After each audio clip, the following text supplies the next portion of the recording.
This is TK6189 here to talk to you today about self-defense combat misconceptions. There's quite a few misconceptions. We'll break them down, go over some of the most common ones, and deal with what's really at the root. The first misconception, probably the one that drives me the most insane, is when I run into people and they're like, "Oh, I learned this technique from so-and-so 12 years ago. And, if I ever need to fight somebody, I'm going to use this technique." Well, the first problem is, one technique never will work for every situation. The second problem is, you learned it 12 years ago.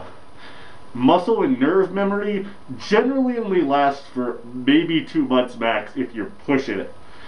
So, unless every 2 months you've been practicing that technique with another person, it's not going to be fresh in your mind. And even if the situation you encounter is one where you can use said technique, you're not going to be able to use it because your brain's going to be like, "Oh, what am I doing? And oh crap, there's a knife in my forehead."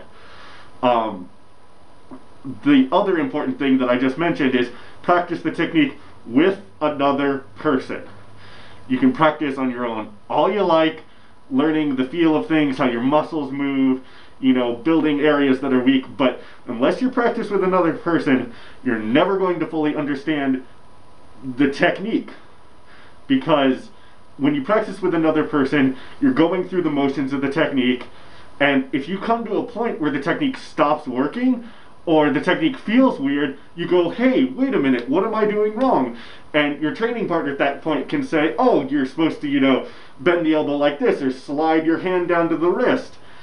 And at that point, you can modify your training. But if you're doing it by yourself, all the time you're training, you're going to be thinking you're doing it right. You're going to go do it in a survival situation, and it's not going to work. And you're going to be like, "Oh, crap, I'm screwed."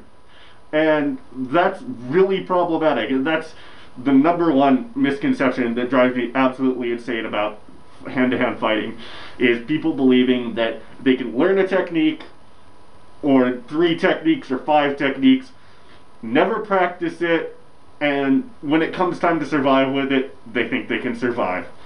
We'll get more and more into the basic techniques and how you can learn to modify them and sort of chain them together or adapt them to your situation in later segments. But right now I really want to just break down the walls and misconceptions about fighting with your hands, or with a knife, or a short sword, or a stick, or whatever the hell you have.